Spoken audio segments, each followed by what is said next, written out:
some just good ways to get a return on your failure. So let's get going. Number one, if you want to return on your failure, you've got to keep failure and success together.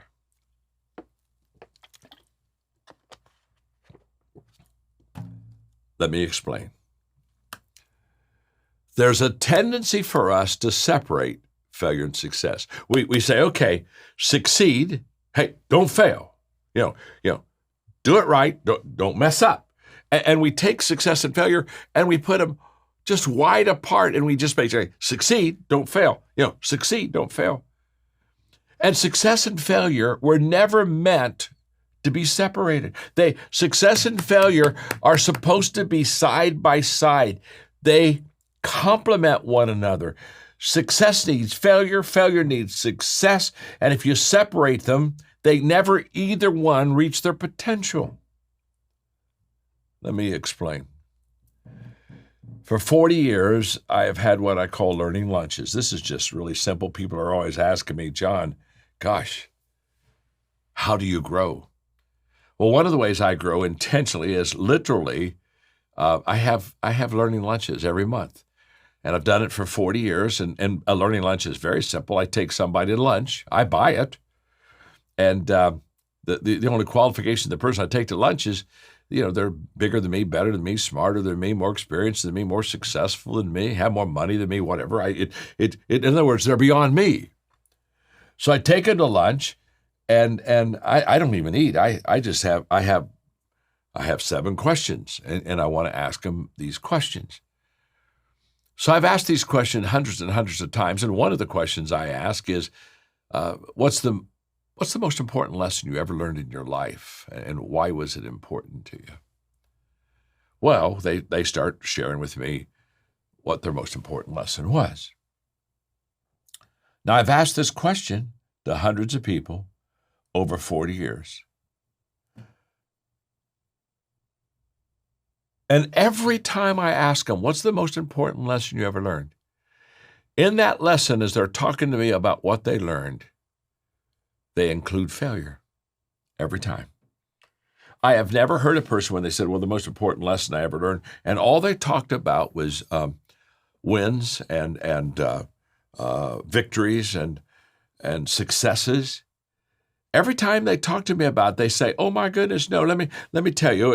I lost my job and I had to go another direction, or I had a friend of mine that had a serious illness, or my marriage was on the. I mean, they're always talking about some loss, some miss, some failure, and I thought, when I ask a person what's the most important lesson they ever learned, they don't take failure and success and separate them, and they say, well, let me tell you about my success. And they keep them together. And the reason they keep them together is that's where they're supposed to be.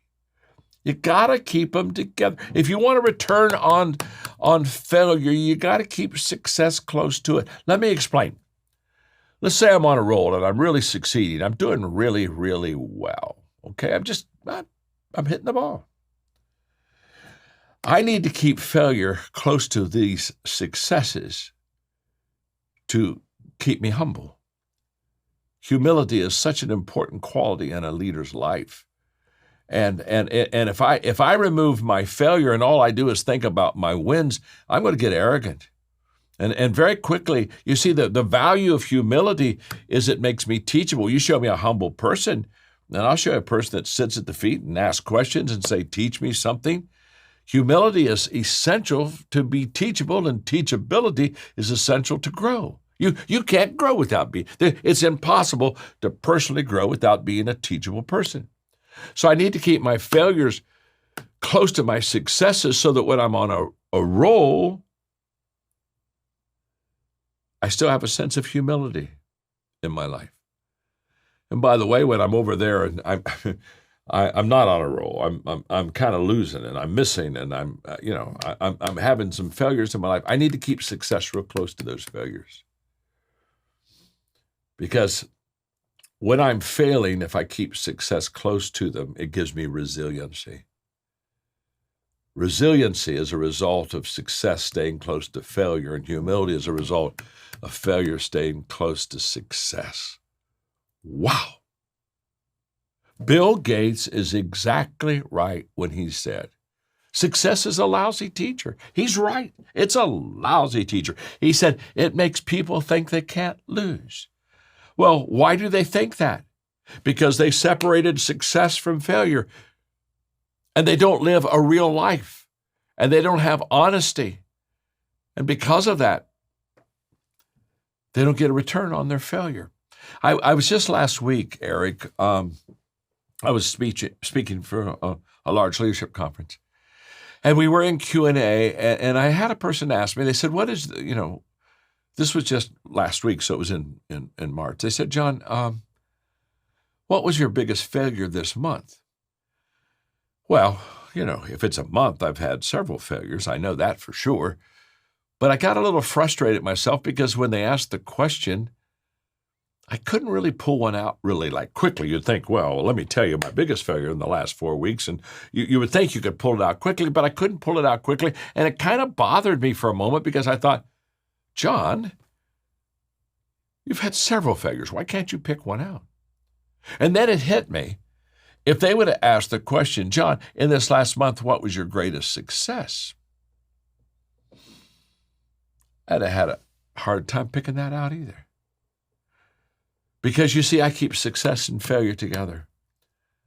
And when you keep them together, you just expect that, every day I win some, I lose some. It's okay. It's okay. And they each balance each other out. And failure isn't near as depressing when I keep it with success. And, success isn't so amazing when I keep it close to failure. So I think that to get a return on failure, the first thing I would say without any question is just keep them close together. Don't separate them. It's just part of life and who we are. And if you really understand success and failure and you appreciate both, you'll start to get a bigger return out of it, I promise. So let's go to number 2. There's another way to get a good return on failure. The second way to do that is to understand the difference between good misses and bad misses. Yeah, you heard correctly. If you want to return on failure, you've got to be able to say, oh, that was a good miss, or uh-oh, now that's a bad miss. This is very important because what we do to reach the dreams that we have is a lot of times we don't get hits all the time and we don't succeed every time. Sometimes we just fall short. But when I fall short, I have to ask myself, now, was that a good miss or was that a bad miss? When I wrote the book Failing Forward, I didn't do this intentionally. I did it intuitively. But when I talked about failing forward, guess what? Failing forward is a good miss. I failed, but I went forward. By the way, if you want the antithesis of that, failing backwards, that's a bad miss. So what you got to do is you got to look at your misses and you got to ask yourself, okay, was that a good miss or was that a bad miss? And let me see if I can pull that out for a moment. Now, I'm just developing this material, so it's not great yet. I'm sorry, but it's fresh, but it's not great. So on this section, I've got some work yet to do, just a lot of mental work and some questions I've got to ask, but that's another story. So let me try to help kind of define the difference between a good miss and a bad miss. I've already kind of referred to it for a moment, and in fact, a good miss kind of moves us forward, and a bad miss, kind of takes us backward. But let me just say this here: if you have a good miss, let me tell you something. It's a good miss when you missed, but you made adjustments. In other words, you thought, okay, that wasn't what I thought it was going to be, and that didn't quite work out like I thought it was going to work out. And for me to admit, I gotta make some adjustments now. I was playing golf with Tom Watson, he's got to be one of the 10 best golfers ever. He's won over 50 tournaments on the PGA. And so we just finished playing a round of golf. And by the way, on the 10th hole on that round, I got a birdie and he got a par. And as we walked off, he put his arm around me and he said, "John, you beat me on that hole." And I did. I got a birdie, he got a par. And yeah, that's the only hole I beat him. And, that's the difference between a pro and an amateur. He's good on every hole, and every once in a while I'm good, but not on every hole. So we're having a good dinner, and he told me, he said, "John, when I went into a tournament, a professional tournament," he said, "I won over 50 tournaments. There were only 5 tournaments that when I went into them on the first day, Thursday, when I teed it up on the first tee, I could basically look at all the players and pretty much say, I think I'll win." He said, "My swing was just so good that I just played for 4 days and I was in rhythm and I won the tournament." He said 5 times. He said, the other 50 times I had to make adjustments. I'd be on the second day and all of a sudden my irons weren't working right. And I just knew that my swing was getting a little bit out of rhythm. And he said, when I finished the round, I was back over there on the driving range and I'm working and adjusting, fixing, tweaking my swing. And he said, 50 of my wins, I adjusted my way to victory. And when he told me that story, I thought, now, that's a good miss. That's a good miss. He adjusted his way. You see, so, wow, I love this. A good miss is when you make adjustments. Can I tell you what a bad miss is? A bad miss is when you make excuses. There's no such thing as making excuses and having a good miss. It's easier to go from failure to success than it is from excuses to success. And so, in fact, let me just say this. The worst excuse that you'll ever have is your best excuse. Because when we have a real good excuse, we buy it ourselves. We think, well, that's a good reason for me not being able to do what I did. And so we buy into that excuse. And when I buy into that excuse, I no longer have the chance of arriving where I want to arrive, because excuses are exits. And if I'm on the freeway of life, every time I take an excuse, I just got off the freeway of life. And so when we have a real good excuse, it's a real bad excuse because we believe it. So a bad miss is when I make excuses, and a good miss is when I make adjustments. I'm going to read something to you. It's going to take me 2 minutes, but it's just powerful. And it will explain a good miss and a bad miss better than I can ever explain it. And it's Portia Nelson's autobiography in 5 short chapters. Maybe you've read this. I think it's classic, and I think Portia Nelson knew the difference between a good miss and a bad miss. And so hang with me for 2 minutes, and I'm going to read it to you. And after each little chapter, I'm going to ask you, was that a good miss or was that a bad miss? Here we go. Chapter 1. I walk down the street. There's a deep hole in the sidewalk. I fall in. I'm lost. I'm helpless. It isn't my fault. It takes forever to find a way out. Now, wow, was that a good miss or was that a bad miss? By the way, when you have the miss initially, in the beginning, you don't know whether it was a good miss or a bad miss. So at chapter 1, when she falls in, it takes a long time to get out. We don't know if it's a good miss or a bad miss, because a good miss or a bad miss isn't what we did. A good miss or a bad miss is based upon the response of what we did. So here we go. Chapter 2. I walk down the same street. There's a deep hole in the sidewalk. I pretend I don't see it. I fall in again. I can't believe I'm in the same place. But it isn't my fault. It still takes a long time to get out. Was that a good miss or a bad miss? Chapter 3. I walk down the same street. There's a deep hole in the sidewalk. I see it there. I still fall in. It's become a habit. My eyes are open. I know where I am. It is my fault. I get out immediately. Oh, well, was that a good miss or was that a bad miss? Chapter 4. I walk down the same street. There's a deep hole in the sidewalk. I walk around it. Oh. Good miss or bad miss? I'm about to read chapter 5, but I can tell you, they're all bad misses. Chapter 5. I walk down another street. Good miss. She changed. She adjusted. That's a good miss. Let's go to number 3. How do you and I get a return on failure? Number 3 is embrace hard. Embrace it. Not just accept it.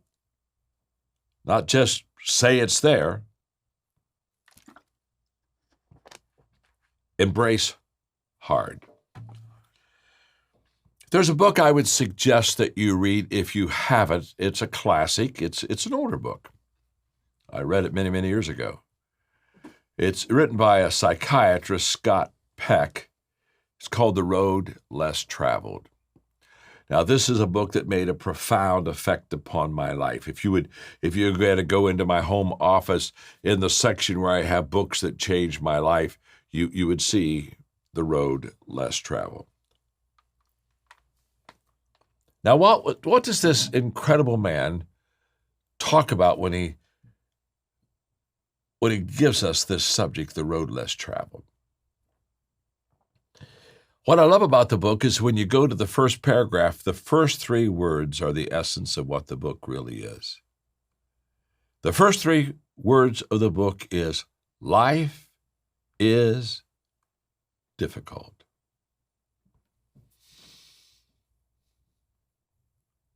Life is difficult. And then he says, and I love this, this is one of the greatest truths that we can ever accept in our life, that life is difficult.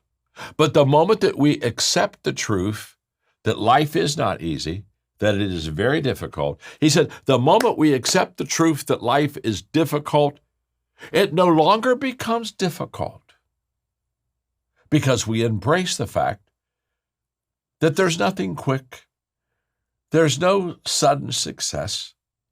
Or as I teach all the time, here we go, everything worthwhile, it's uphill. It's uphill. Every dream you have, it's uphill. If you ever build a great business, it's uphill. It's uphill. If you have a great relationship, it's uphill. It's all uphill. Everything worthwhile is uphill. You've never heard anybody or read a book on accidental accomplishments. You've never heard anybody talk about how they coasted to success. It's all uphill. And hey, it's in the last couple of years, the hills, it's even higher. But everything worthwhile is uphill. This is embracing hard. This is what Scott Peck is saying, that the moment that I accept the fact and embrace the truth that life is difficult, it no longer becomes difficult because now I'm ready for it. I'm ready for it. I was doing a leadership conference a few years ago. A couple thousand people there. It was just magic. I'm teaching these leadership principles, and they're clapping, cheering, taking notes. It's just fun. People are leaning in. They're learning. So I'm signing books in the last session, one more session, and then we're done for the day. Here comes just a wonderful kid. He stands in front of me, and I'm signing his book, and he says, "Oh, I'm loving this leadership conference." And he said, "I made the decision today." I said, "Well, what's your decision?" He said, I want to do what you do." I said, "That's great. I like that." Finished signing his book, handed it back to him. I said, could I ask you a question? Oh, yes. I understand you want to do what I do. Oh, my gosh, yes, I want to do what you do. I said, would you like to do what I did so you can do what I do?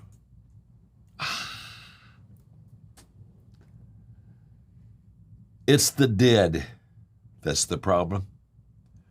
Of course we want to do what they do. But before they get to do it, they had to did it. And if you don't did it, you don't get to do it. We didn't all get good by accident or quickly. We put in our time, paid the price, made a lot of mistakes, had to make a bunch of U-turns. We had to did before we got to do. Wow. Don't miss this. And by the way, people want to skip the did and they want to go right straight to the do. But you can't do that. You got to do the did first. You got to do the did, then you get to do the do. When people say, well, how do you develop leaders? It's very simple. You got to practice leadership. Everything that you do well, you had to practice it. I communicate very well, but why shouldn't I? I've done this 13,000 times. Hello? So people see me now and they say, oh, you're an amazing communicator. Well, I think so, probably, but hey, I had to do the did. I got 13,000 dids in my life. 13,000 dids, and now I get to do. But if I don't do the dids, I can't do the dids. In fact, let me tell you something. If you don't do the dids, you're in deep do. You are. And I run into people all the time. And they want to do the do, but they don't want to do the did. They have never embraced hard. And because they haven't embraced hard, honestly, they'll never get to where they really want to go because it's uphill all the way. But the moment that you embrace it, as Scott Peck says, now, when you're climbing, it's not odd, doesn't feel wrong. You're on the road to success. Okay. I've given you 3 things to get a return on failure. Keep failure and success together. Understand the difference between a good miss and a bad miss. Embrace hard. Number 4, anticipate failure. Now, I know that this sounds so negative. You think, oh my gosh, John, what do you mean anticipate failure? That's kind of a gloomy outlook. And so let me help you with this. See, anticipation influences preparation.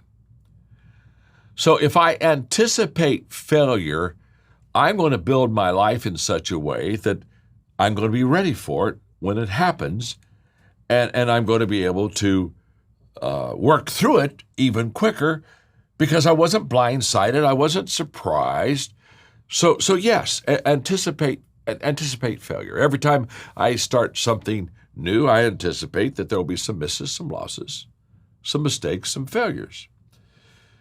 The 21 Irrefutable Laws of Leadership, which they tell me is the best-selling leadership book ever written. I wrote it 25 years ago. Eric, can you imagine? 25 years ago that book came out. In fact, in the last few months, I've been doing a revision of it, a 25th anniversary revision, and this coming June, the revision will be there. I think I revised about 35% of the book. Really enjoyed it. I didn't revise the laws. They stayed the same, but I touched it up here and there. So when the 21 Laws of Leadership, when that book was launched, we did a book tour, a 7-day book tour in a jet.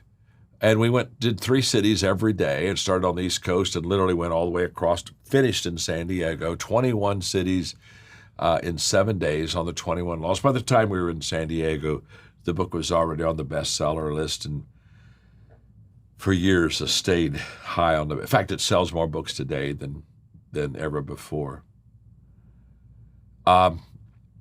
We were coming back into Atlanta, into PDK, and we were about 50 feet from the runway, and we hit a wind shear, and the plane just dropped straight down and hit the runway. But when it hit the runway, instead of hitting it straight, it hit it sideways, which I immediately thought to myself, we're going to flip. I mean, we didn't land well, we didn't hit well. But instead of disaster, as soon as those wheels hit that runway a little sideways, that pilot stuck that plane, nosed that plane right up in the air. Whew, close call. We circled a couple times, and we land well, and I get off the plane, and I kiss the ground, and then the pilot, when he gets off the plane, I kiss him, and oh my gosh, thank you. And then I looked at him and I said, what amazes me is how quickly you made that decision to get that plane back up in the air. And he looked at me and he said, oh, that wasn't a quick decision at all. I said, what do you mean? He said, I made that decision 20 years ago. When I became a pilot, I asked myself, what can go wrong when I fly a plane? One of the things I determined could go wrong is I landed wrongly. And I made a decision 20 years ago that if I don't land well, that I'll get the plane back up in the air as quickly as I can, because there's more give and take in the air than there is on the ground. And boy, he's right on that. And I walked away that day and I thought, oh, this is huge. You see, he anticipated failure. So when it came, he just knew how to deal with it. Now, when you take on a big project, this is for another day, so I don't have time to tell the story, but in our nonprofit world, we teach values in small groups in countries, invited in by the presidents of the countries to bring transformation. We believe that values taught in small groups, when a person learns good values and they live good values, they just become more valuable. They become more valuable to themselves, their family, their community, etc. And so my goal is to have 10% of a country's population in these small groups. Yeah, that's what Malcolm Gladwell calls the tipping point. So that I can help a culture just begin to embrace good values. And it's a high ambition and it's a big goal, and I'm way over my head. And so people will say, well, do you think that you think you'll achieve that? I said, well, I don't know. I really don't know. But I did some mental preparation, just like that pilot. I said, okay, this is not going to be easy. There are going to be a lot of challenges, a lot of problems. And so I did mental preparation, and I want to give this to you because this will help you. So if you're trying to accomplish something really big, and by the way, that doesn't bother me at all. In fact, it doesn't. I would rather go for something big and not quite get there and help a lot of people than to do something small, get there and help a few people. Okay. So I made 3 mental decisions in going into this project bigger than me. And the first one was, I will keep moving. And what I mean by that is when we get in the midst of difficulty, failure, adversity, obstacles, the tendency for us is to do what we did at COVID. Just stop, just freeze. Oh my gosh, I'm not going to do anything until I can figure this out. And what I know is that the moment I say that to myself, I've lost all potential of winning, because you only can win with action. So as I anticipate failure and not always winning, I say to myself, I will keep moving. Why will I keep moving? Because of what I shared with you earlier, this whole action attraction. And if I keep moving, I'll find an answer, because there's always an answer. So I will keep moving is mental commitment number 1. Second mental commitment is I will keep adjusting, because I not only believe that there's always an answer, I believe that there is always more than one answer. In fact, everything I do today, I honestly believe there's probably a better way to do it. So I'm always open to saying, okay, how can I improve myself? How can I get better? So I will keep moving. I will keep adjusting. And thirdly, I will keep believing. I will keep believing. I understand that you may not believe in me, but I want you to know that I believe in me. And I will keep believing, because I just absolutely believe that the mission, the cause, is worth the effort. It's mountain climbing. It's hard and it's going along. But because I anticipate failure, I do this mental conditioning in my life that I'll keep moving, I'll keep adjusting, and I'll keep believing. Now, let me take you to number 5. If you want to return on your failure, you need to develop a process.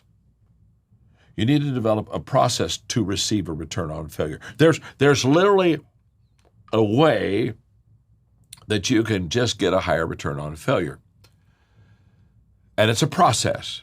I'm going to give you what I call our success cycle. It's not a success journey. If you're taking a success journey, you pass something and may never come back to it. A success cycle is, honestly, you just keep doing the same thing. And you keep doing the same things, but you get different outcomes. I'll explain that in a moment. And there are 5 parts of this success cycle. And the reason I'm teaching this is because I have a coaching company we started a little bit over 10 years ago. We have now 44,000 coaches in 172 countries of the world. We have the largest coaching company in America, in the world. And people come to me and they say, well, John, how did you gather these coaches and how have you done this? Well, it's very simple. It's very simple. We have a cycle to success, and let me give it to you, because once you work this cycle in your business, in your life, you'll begin to get a higher return on failure. Here's where we go. Number 1 is testing. We're always testing. We're just going into virgin territory, unproven ground, and we're saying, will this work? And sometimes it does, and sometimes it doesn't. But we're always testing. We test a lot. Now, if you test a lot, the second part of the cycle is you're going to fail a lot. And your failure rate will be based upon your testing rate. If you test 100 times, I don't know, maybe you'll have 60 failures. I guess if you test 10 times, you'll have 6 failures. So if you want to reduce your failure rate, you got to reduce your testing rate. And that's the way most people think, because there's scarcity.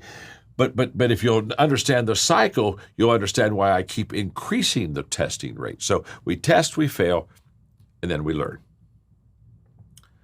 The fruit of failure is learning. So when people, they talk about, oh my gosh, let me tell you about my failure, why I listen to their failure, but I can hardly wait for them to be finished because I want to ask them a question. As soon as they're done, okay, you've told me about your failure. I just have one question. The question is, what did you learn? What did you learn? You see, the fruit of failure is that you're learning something. Just as the fruit of testing is that you fail. You say, well, that's bad fruit. No. It's a good miss if I learn from it. It's a bad miss if I excuse the failure or if I leave the failure and abandon it. So I test, fail, learn. The 4th part of this success cycle is I improve.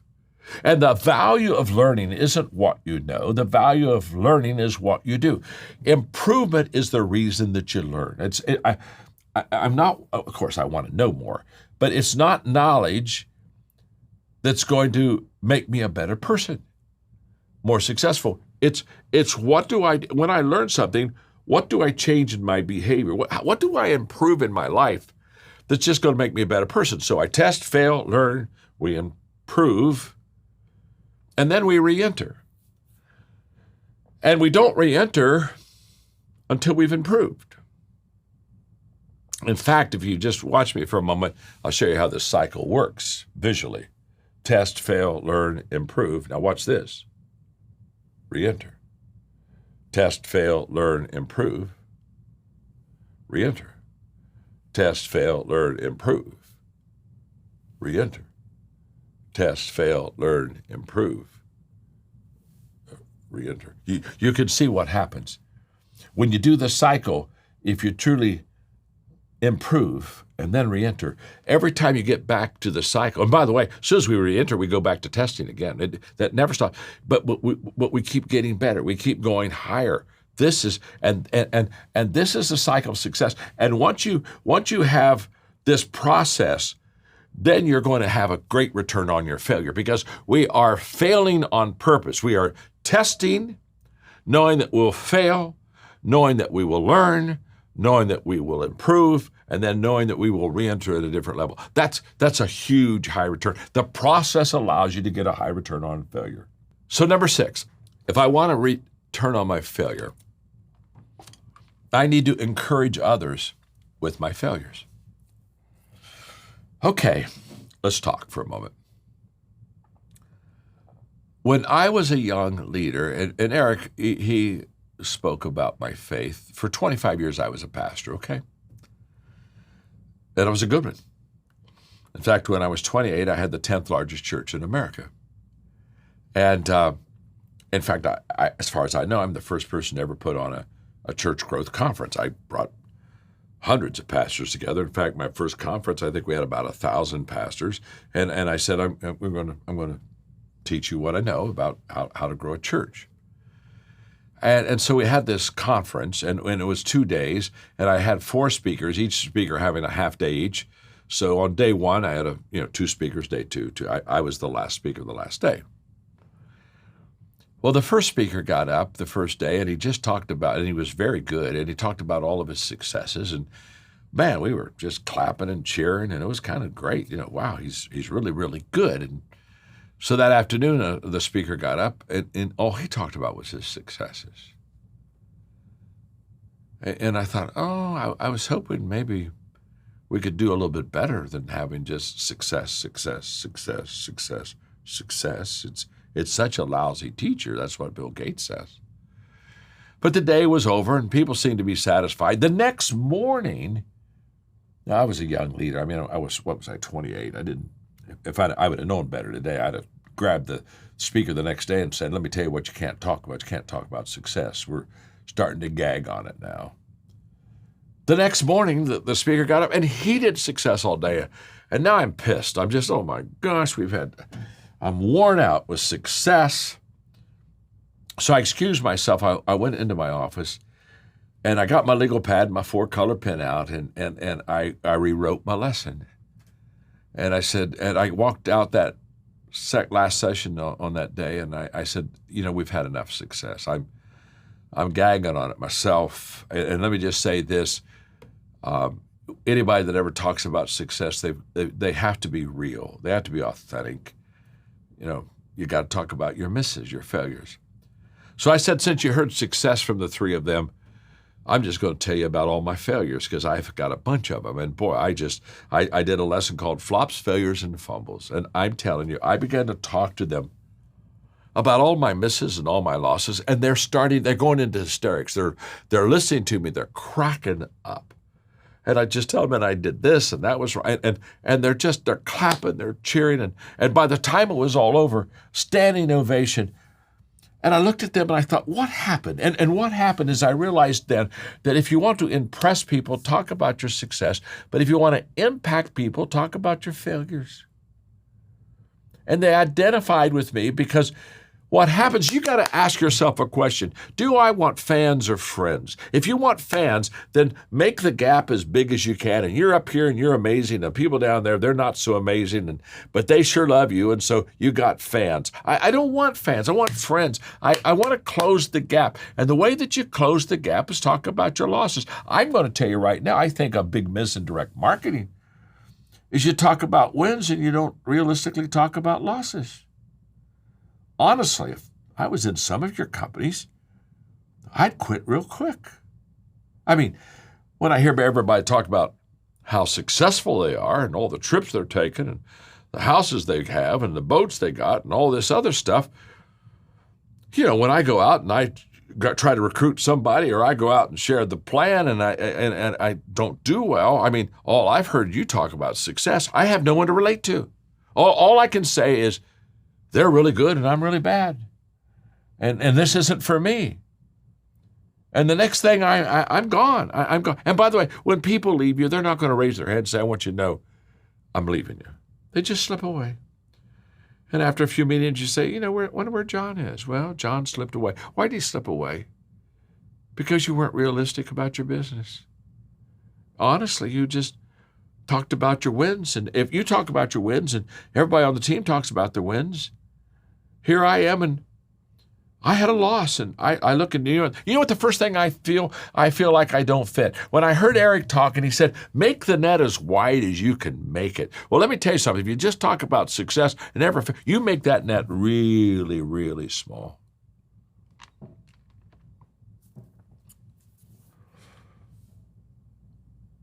I had a person recently, Eric, they came up to me and they said, man, this was huge what you taught me today. And then they said, I wish you could have heard me. They talked to me. They said, John, I wish I could have heard you 20 years ago. And I looked at him and I said, no, you don't. And they said, what do you mean? I said, you wouldn't have wanted to hear me 20 years ago. And they said, oh, no. I would have loved to heard you 20 years ago. And I said, you're going to have to trust me, friend. My name's John. You didn't want to hear me 20 years ago. And I can see they're taken back. And they're saying, what do you mean? And then they said, if I would have heard 20 years ago the things I heard from you today, it would have changed my life. And I look at them and said, if you had heard me 20 years ago, you wouldn't have heard what you heard from me today. Do you think I was born with this stuff? Do you think I came out of my mother's womb holding up the 21 irrefutable laws of leadership? You gotta be kidding me. If I had one wish, I mean, if you truly got a genie, come out and say, you've got one wish. If I had one wish, I'll tell you what it would be. More than anything else. I'm 75 now. I'm at the top of my game, and people think I'm better than I am. They think I'm bigger than I am, and I just look at them and I say, honestly, let me just say something about success. People will put you on a pedestal, and they'll think you're better than you are. And you know you're not that good, but they'll stick you on a pedestal. It's okay if people, when you're successful, I don't think you can keep or stop people from putting you on a pedestal. But let me say something to you. My name is John, and I am your friend. If people put you on the pedestal in the daytime, when you get home, you better take yourself off that pedestal. You ain't that hot. You're not that good. I'm not that good. If I had a genie wish, I would like for you to have seen me 50 years ago when I was 25. Trust me. I wasn't very good. I'm not being humble. I wasn't very good. I was a good communicator, but I wasn't close to being a great communicator. My first book was terrible. Oh my gosh, it was awful. Still in print. I keep telling the publisher, please take it, burn it, do something with it. Don't let it go out there. But it's still in print. And the other day I had a lady come up to me and wanted me to sign my first book. And she said, this is your first book and I love it. I said, you got to be kidding me. So what'd you love about it? She said, the short chapters.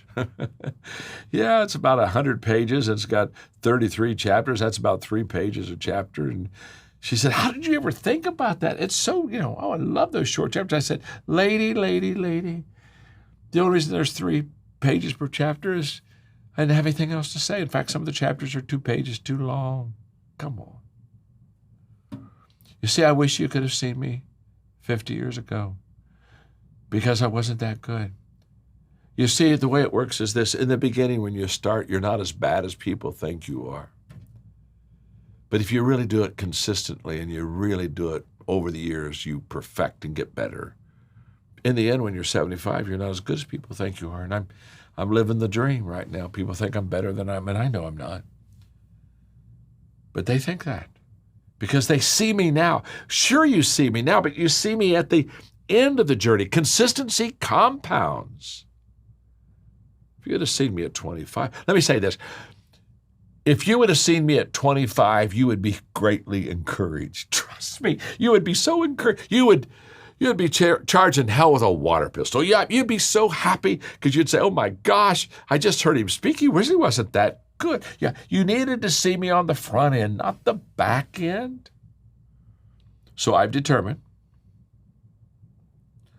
to tell people about the front end. I do. You're already seeing the back end. I just got to tell you, I wasn't that good.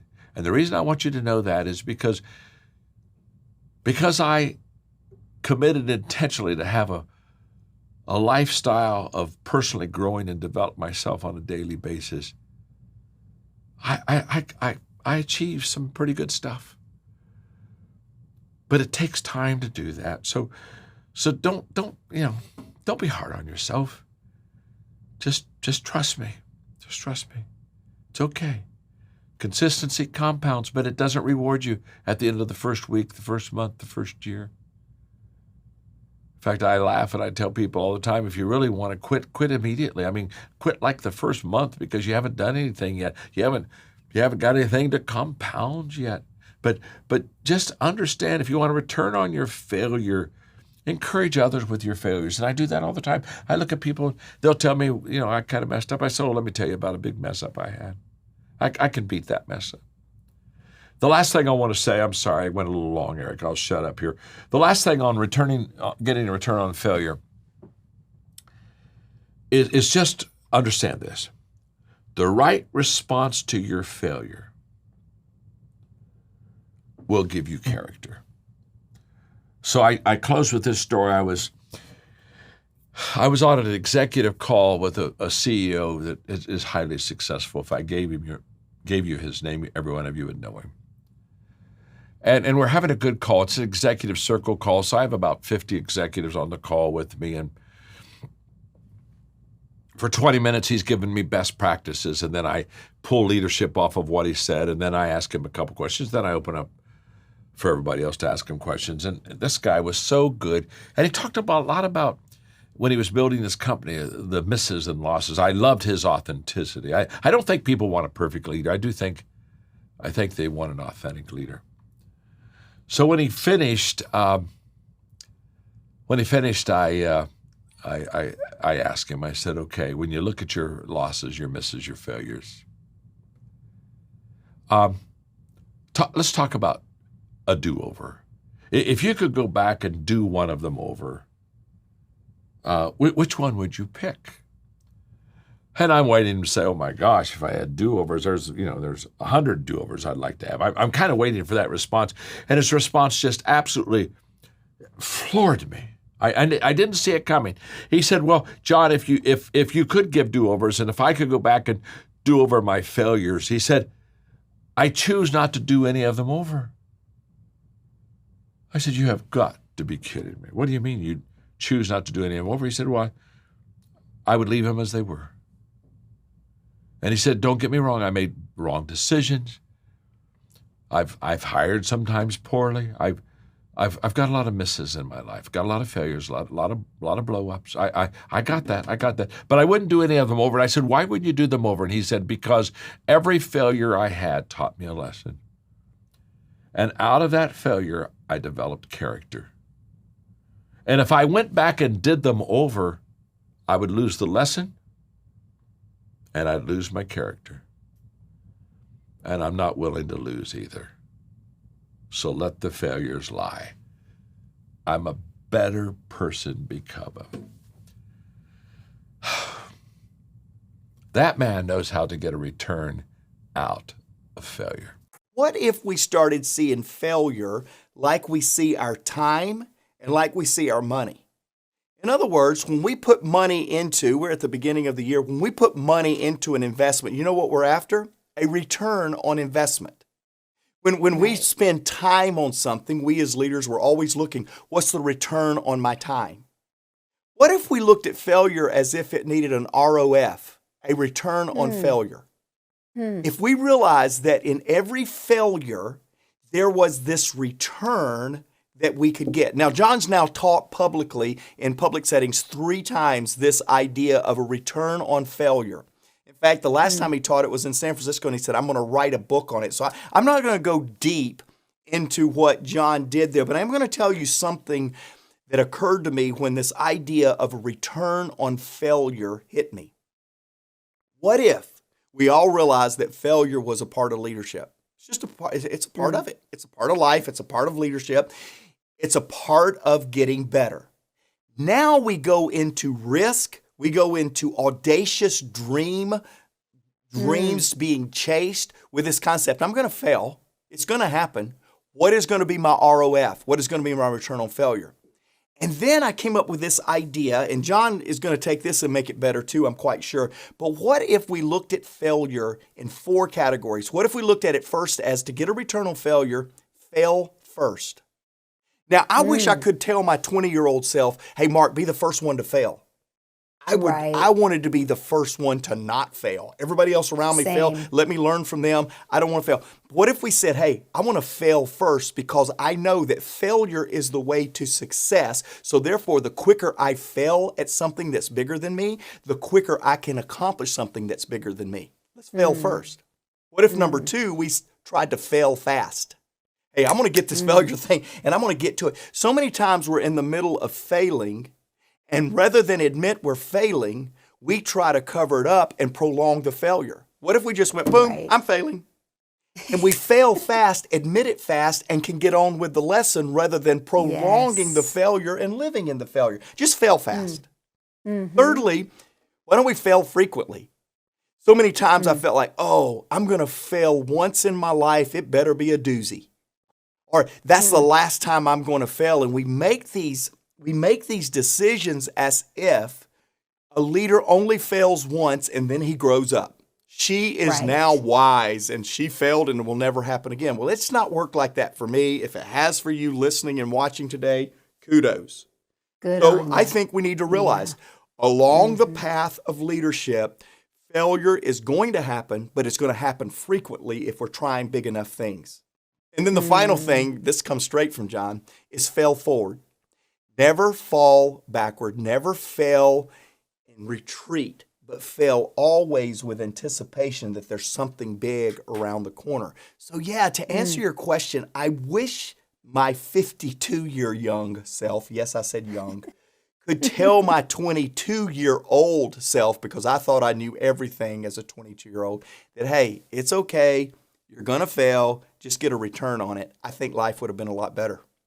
I agree. And where do we get that from? I don't know if we just perceived it. And I don't know if there are so many of you who are driving to work or going to an appointment right now or just listening in the privacy of your home and you're listening to this. But I know when John said, he had his audience that he was speaking to at the time say it to each other. But I want you to say it to yourself in the car or wherever you're listening right now. And I want you to take a moment just right now and say it out loud. I'm going to make mistakes. Just do me a favor and say that right now. I'm going to make mistakes. I'm going to make mistakes. Oh. And I think there are so many people, I know that it's been me, and I've been a leader long enough of others, and I know you have as well, Mark, long enough to know that there are some people who are really frozen, fearful of making a mistake for some reason, either of what that meant when they were a kid in their home, either because something that happened to them in school or in a job or somewhere where where maybe even wasn't how they felt, is maybe their job or their parent or their teacher or a coach. Someone made them feel foolish or dumb or terrible or a failure even because they failed. And so because of that time, because of the mistake that they made, and it might have even been a doozy, my friend. You might be listening today and you made a doozy of a mistake. And for some reason, you can't get past that to make future mistakes. Like, oh, Mark and Tracy and John, you don't know the mistake I made. You don't know this mistake. And there is no clarifying mistake that's like, well, if you make this mistake, you can't move forward. No, the four rules Mark just kind of gave us, the four kind of failing forward steps: fail first, fail fast, fail frequently, fail forward, that Mark just gave us. That's for anyone, no matter what kind of doozies you've made in the past. We can always fail forward. But Mark, was there a time in your life, because I think all of us in our past could go back to a place in our life where we had a failure that either embarrassed us, shamed us, made us feel really bad or dumb. Was there a time in your life where it clicked for you? Where was it a mistake that you made that you realized, wow, the fear of that mistake was far worse than the actual consequence of that mistake that helped you move forward? Or was it just kind of a maturing process of several mistakes that you realized you kind of talked yourself through it? Yeah, I love this question, Tracy, because there are several mistakes that took the sting out of failure. It really is. I think of one. I tell the story. I think I've told it on this podcast. I'm sure that I have, of before I started working with John, because of some colossal series of failures and mistakes. I found myself counting potato chips. My poverty line was a bag of potato chips. If I could afford a bag of potato chips, I could count them out and make those potato chips last an entire week if I did my math right and if I kept my appetite in check. And that was truly, I started with John Maxwell's organization, truly counting out potato chips to make bags of potato chips last a week. I had nothing, literally nothing. Bankrupt, no money. I wasn't bankrupt. I paid all my bills and all that. I didn't have to declare myself bankrupt, but I truly was bankrupt, relationally, financially, emotionally.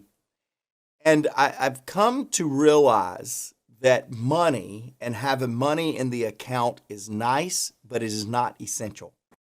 In other words, I take risks now financially. Just recently, in the last couple of years, we've bet everything in a belief that we can make our future bigger, better, brighter. And I'll be honest with you, I signed these documents, I mortgaged house, I did all this stuff, and I didn't even think about it. I'm like, wow, I've lost everything before. There's a rebound in me. And so I never want to lose that and allow acquired possessions to stop me from risking those for the future and the betterment of others around me. And so that would be one example. When you go through that, and I was there because of some mistakes. I did not have to go the destitute route. I made mistakes to get there. But one of my takeaways from that is monetary possessions and financial gain is nothing but a tool to do greater impact. It is not a controlling mechanism to stop me from risking greater impact in the future.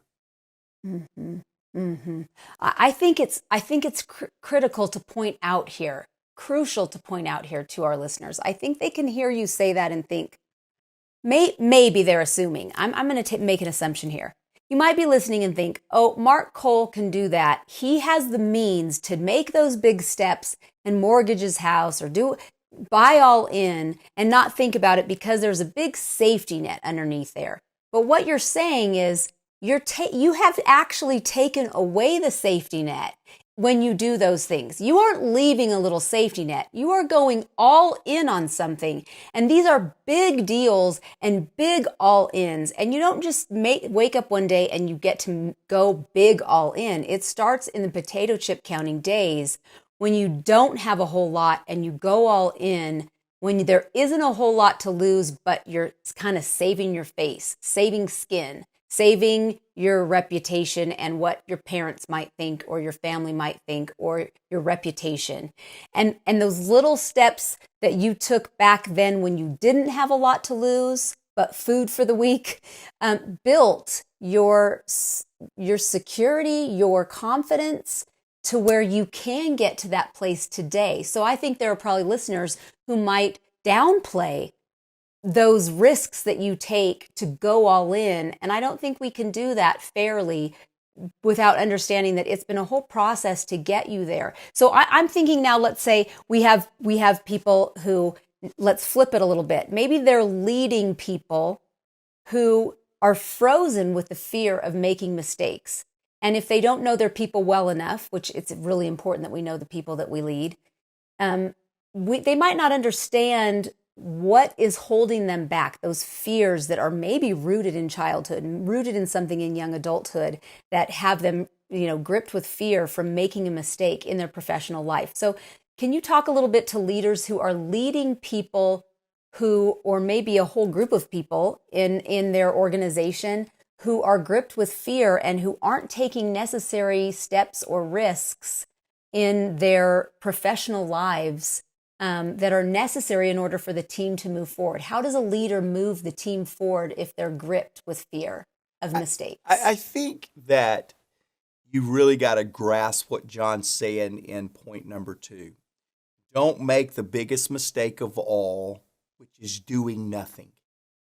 I love what you said. There is no safety net when you're going all in. That defies the whole concept of being all in, pot committed, right. Over it. There's no safety net. I'm out if this Right. doesn't work. Somebody else has to come and step in because I couldn't make it work.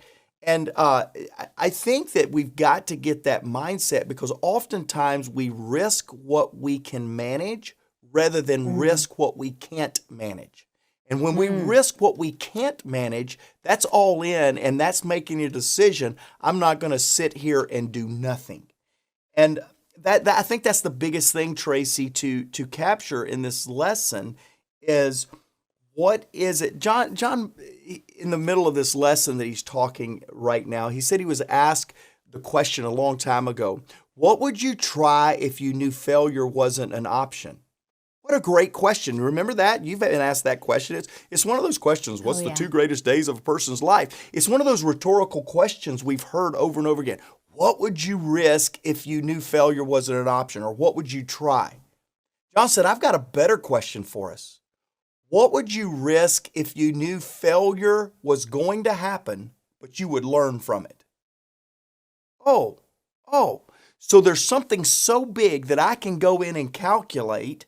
I'm probably not going to make it, but it's going to be okay. That's the mindset that we're after because I believe back to this quote I used at the very beginning, failure is not the opposite of success, it's part of success. Ariana, that is exactly right. Ariana Huffington had it right. Success and failure are not opposite, they are codependent. For you to really be successful in your life is going to mean how big you are in your failures. John said it. What was it? Point number 7 says, remember that the size of the person, not the size of her mistakes, determines success or failure.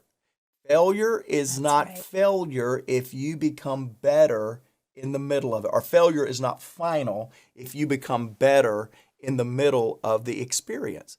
That one thing, if I could release all of you from feeling like failure is final and failure is defining of who you are, I believe those are the 2 greatest sources of fear that stops people from trying something so big that failure is probable.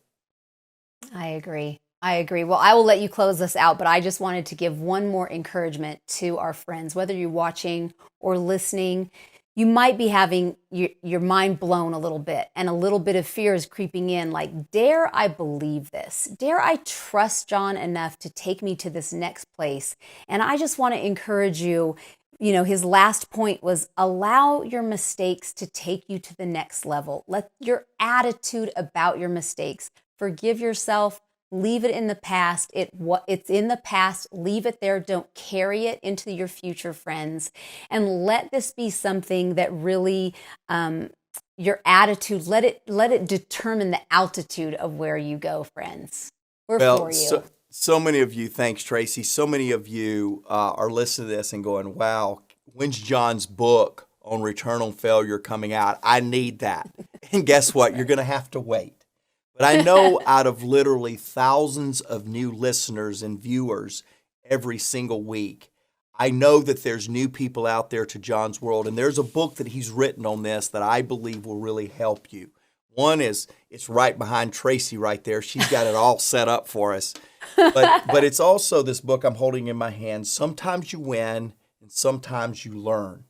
And really it helps with the attitude, the perspective with which we deal with failure. I've asked our team if you would give them a discount, if the team would give you a discount as the podcast family, and they have. And so in the show notes, we're going to include a link to be able to order this book. Sometimes you win, sometimes you learn.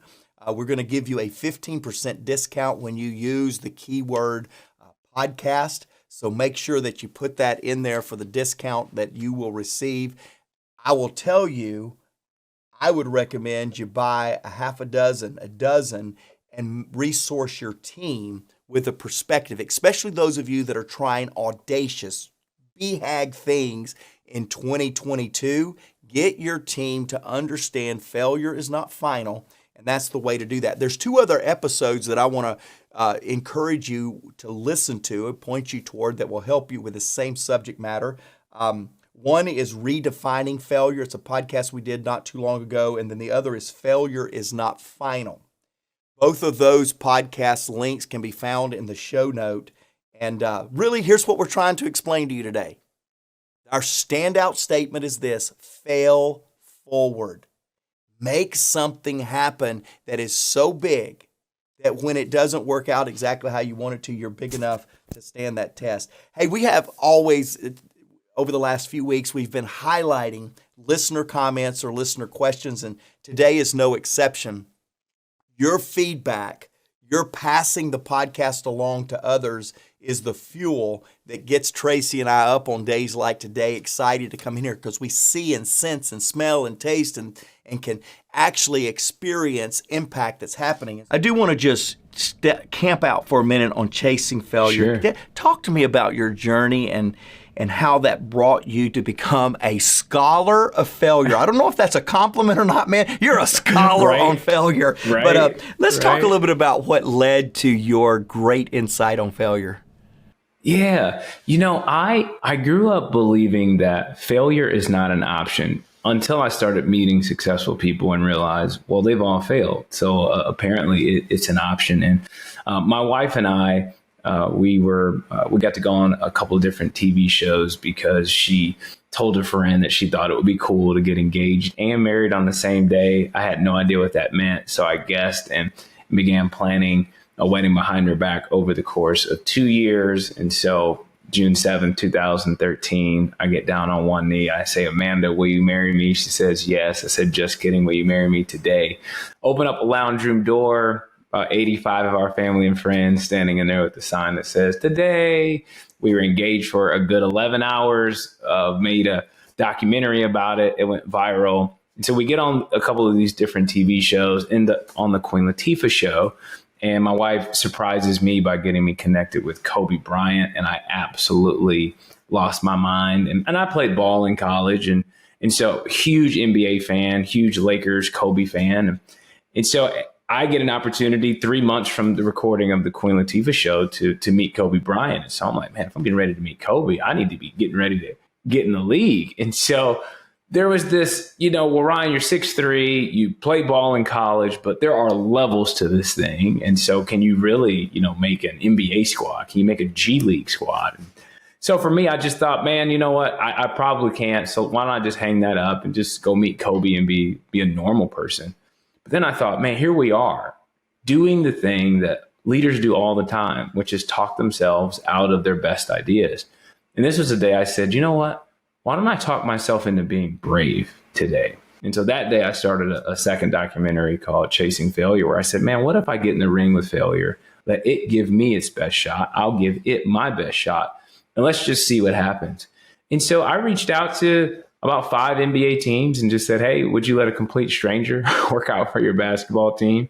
I'll probably fail, but what if I don't? There's only one way for us to find out, and that's for you to let me try. I'm 6'3", 200 pounds, and looking for failure. Sincerely, Ryan Lee. It's like, what do we have to lose? It's like we just think like you can't do that, and there's all of these rules and expectations that are put on us that I just love to stop every now and then and go, who's making the rules of your life? Who's making the rules of your leadership? Who's governing this? Sometimes it feels like we've got this middle school principal that's following us around, telling us what we can and can't do, but they're really self-imposed rules. And so I said, if they put their emails on the internet, they must want to get emails from somebody. So why not me? And the first 4 teams said no. The 5th team said, yeah, we'll give you a shot. And that was the Phoenix Suns. So I go to Phoenix and I try out for an NBA team. It was one of the most incredible experiences of my life, and I failed at a very, very high level. But what I realized when I got there was, wait a second, how in the world did I get here? There's so many rooms that I could be in at this point, but as I'm failing this tryout, I realized that chasing failure took me further than chasing success ever did, because chasing failure led me to an NBA practice court. And I had been in a lot of rooms up to that point in my life, but never an NBA practice court. And so that just emboldened me to try things. And so now you talk 8 years later, that tryout was about 8 years ago. Dude, we're just constantly trying things. You and I, before this podcast, we're going, we don't know what we're doing on X, But guess what? We're going to give it our best shot. That's exactly right. We're going to research. How are we going to grow our coaches? How are we going to go from 48,000 coaches to 75,000 coaches? It's like, we don't actually know the answer to that question. But guess what we are committed to doing? Figuring it out. And most leaders are afraid to try things. Yeah. And so I think you can really stand out amongst the crowd when you're just say, hey, I'm willing to fail. I'm willing to take those lessons. I'm willing to go get those lessons first so you can come after me second and learn from my mistakes. I'm willing to do that. But when you're the first one to do it, you get something that the second doesn't, which is grit. And so I think the more and more that I work with successful people all around the world, what they will tell you that they will never post is, I promise you, they all use the same phrase. I don't know what I'm doing. I don't know how we're going to do that. I don't know how we're going to take this company public. I don't know. Like, that's the secret sauce. I'm going, I know, me neither. Welcome to the club. And so there is this pressure that I think leaders feel like I have to have all the answers, but dude, the best leaders in the world don't have the answers. And so I have this, what I would call a spirit of chasing failure, and have been on this journey for a long time of going, hey, let's learn as much as we possibly can from failure so that we can indeed succeed. But if we're afraid to fail, if we're waiting for things to be perfect, we will never move forward in our leadership. You know what's interesting? So one podcast audience, viewers, by the way, if you're not viewing, you need to jump on, because Ryan's a good-looking dude right here. You're missing it if you're just listening and not jumping on YouTube. But Ryan, you said something right there that I don't want any of our podcast family to miss. You said when you are the first to try something, you get something that the second, third, fourth, fifth, and sixth don't get, and that is you get grit. And that statement right there, cut the podcast off and go do what you've been thinking about doing, but you're waiting for somebody else to try it, because you want the grit, because the grit will cause you to go farther, further, and longer than the next guy, the next guy, the next gal, the next gal. So let's go, those of you that are thinking about doing something. Hey, you talk about this chasing failure concept, and you illustrate it on the journey of personal success so well. One thing that we say on this podcast often, John's talked a little bit about it, is business leaders look at failure the same way they look at finances. They want a return on failure. We want a return on investment. We want a return on our time. We teach and have taught on this podcast that business leaders also get a return on failure. Talk to me about how failure is the source of leadership strength. You know, I think that there is something powerful about a mindset that is okay with failure. I often say the most important conversation you're going to have all week is the conversation that you have with yourself. And what you tell yourself is so vitally important for your growth. And so some people can sort of wallow in their failures. They can start telling themselves a very negative story about what they've done. But I think it's important that a person understands that failure is an event. It's not an identity. Some people want to wear their failures instead of just experiencing their failures. It's not who you are. It's something that happened. It's not a somebody. And sometimes we make that trip of going, man, I'm a failure. No, you failed. There is a massive difference.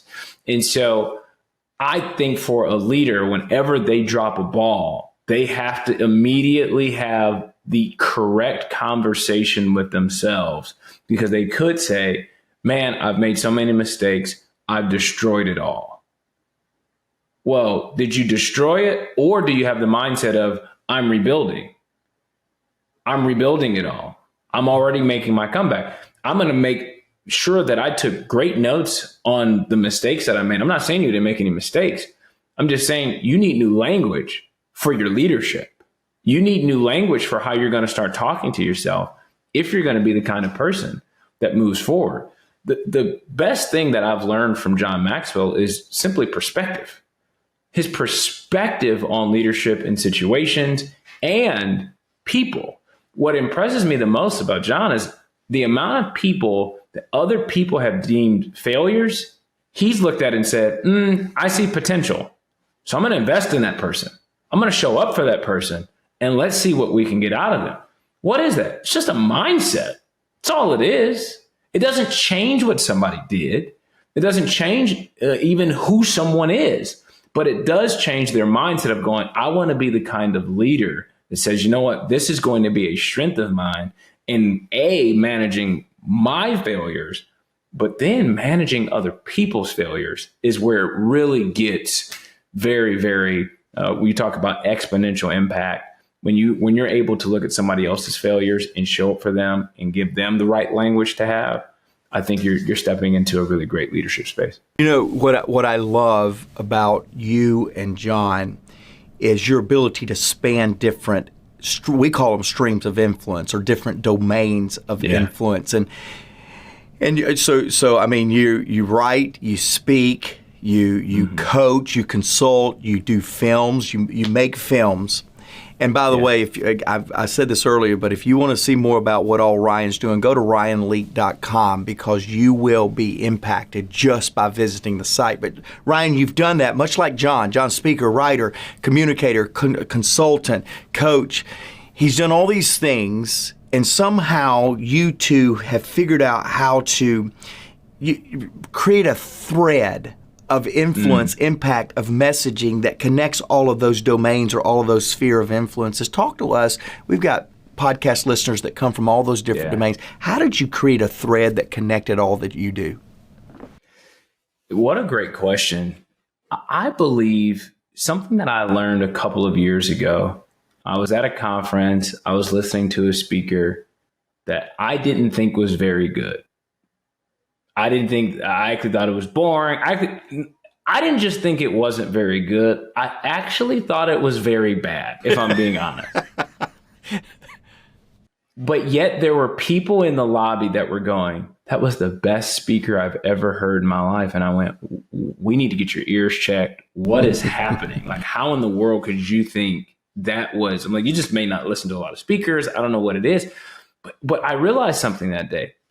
Everybody is somebody's cup of tea. Everybody is somebody's cup of tea. And what it allowed me to do was to encourage anybody to say, hey, be yourself everywhere. And you might be afraid to be yourself. You may be tempted to be more like John. You may be tempted to be like the person you read about. You may be tempted to be like somebody you follow on social media. I encourage people to be themselves, because what people can sense, regardless of the room that you're in, whether we're talking professional sports, C-suite executives, healthcare, finance, political sphere, you name it, what all of those people have in common is they can smell a phony coming a mile away. And when you can genuinely just be yourself, there is something powerful about that people go, I trust this person. People trust John. When he walks through, it's like, John's going to be John. John's not trying to be Tim. He's not trying to be Mark. He's not trying to be Ryan. He's just John. Yep. So for me, it took me a while to get comfortable in my own skin, to be able to say, okay, I'm going to be myself everywhere.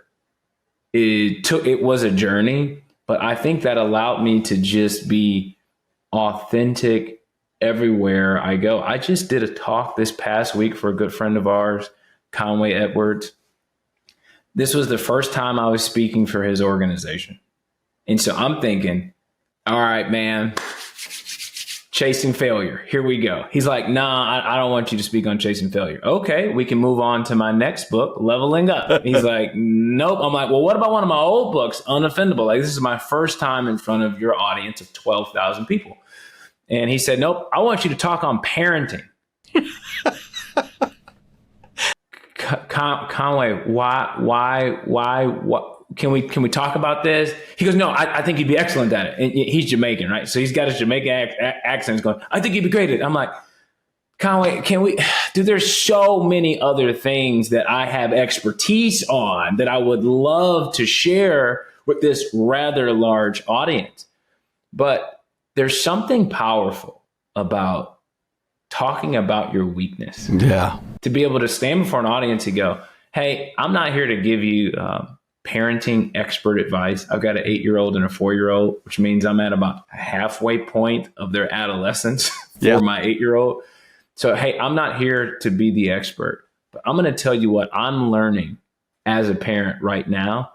And you'd be surprised how well a message like that is received, where it's not a, hey, I'm this know-it-all and you all need to listen to me. It's more of a, I'm one of you. Yeah. I'm trying to figure out how to raise 2 men of God that honor the people in their life, that do business the right way, that treat people the right way, that treat women the right way, that operate their finances with integrity. All these are things that I'm consistently navigating versus, hey, let me give you 3 tips on how to be a better parent because I'm amazing. So what it does is it allows me as a leader to step into a room to go, let me first ask questions and let me empathize with people in the room to say, hey, I do have a vast variety of experiences with global leaders. However, it does not make me a know-it-all. And so I've found that when you ask questions, first, it puts people in, because people can kind of have their armor up with who's this guy? Who does he think he is? But when there's a genuine, hey, I'm really trying to get to know you. I'm not just rinse and repeat. I'm not just going to do the last talk that I did before. No, I want to know about your audience, and I want to know what they're struggling with, and I want to know what you're struggling with, and I want to make sure that I'm able to add value to what's happening in this room, and I'm not going to assume this room is just like the last one. So I think that is the thread that is going to be the same everywhere. Like, Ryan's going to be human when he walks in the room, whether it's a boardroom or a locker room. I'm coming in with my full humanity, not my, hey, hi, I'm Ryan and I'm an expert and you all should listen to me. You know what I love about your, and I'm going to stay with chasing failure. One more question, and then I promise you I want to move to leveling up. But one of the things I love about your story is you show chasing failure really could be also chasing opportunity. What you did with Kobe, what you did with your wife, all of us want to sense and seize an opportunity like Ryan Leak. Every one of us. Just listen to Ryan. He's going to make you find what could be and probably should be and probably will be, to be honest with you, failure. He sees it through a lens of opportunity. But your message is much deeper than that, Ryan, because also there is a reoccurring theme in all of your chasing failure that is about resilience.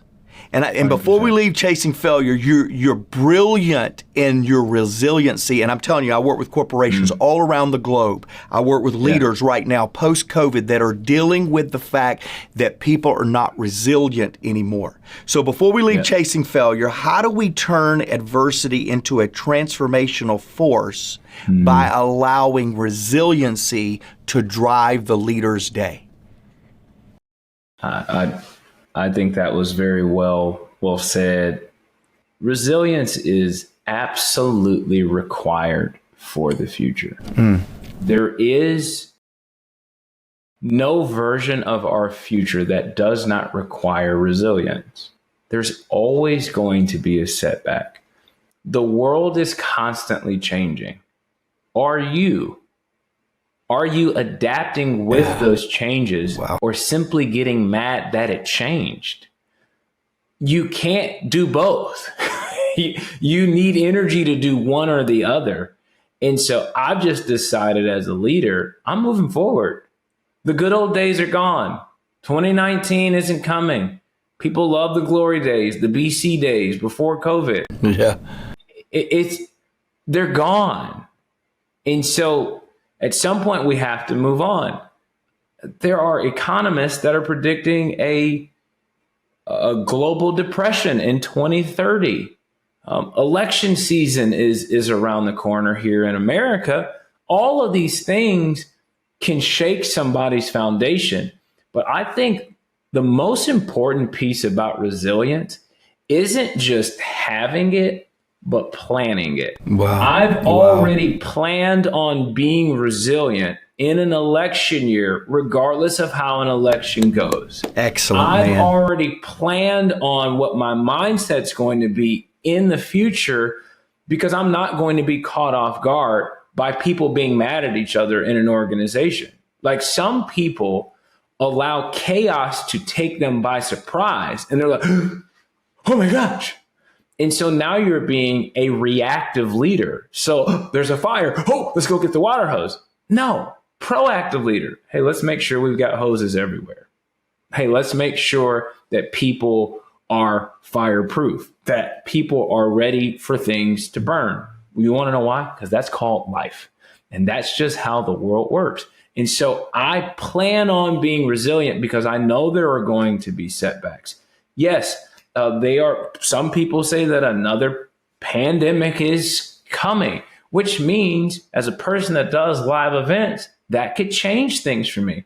I'm not going to be surprised by that. I'm simply going to be prepared for it.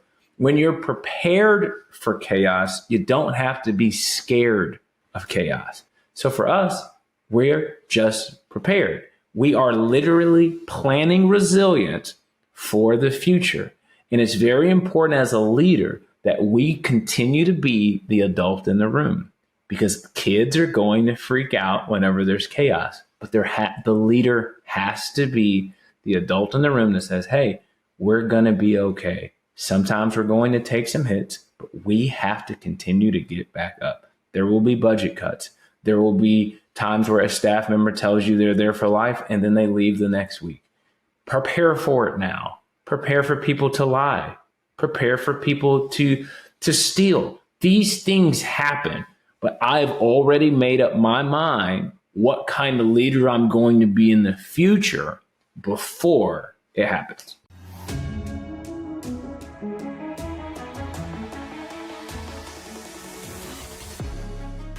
Welcome to the Maxwell Leadership Executive Podcast, where our goal is to help you increase your reputation as a leader, increase your ability to influence others, and increase your ability to fully engage your team to deliver remarkable results.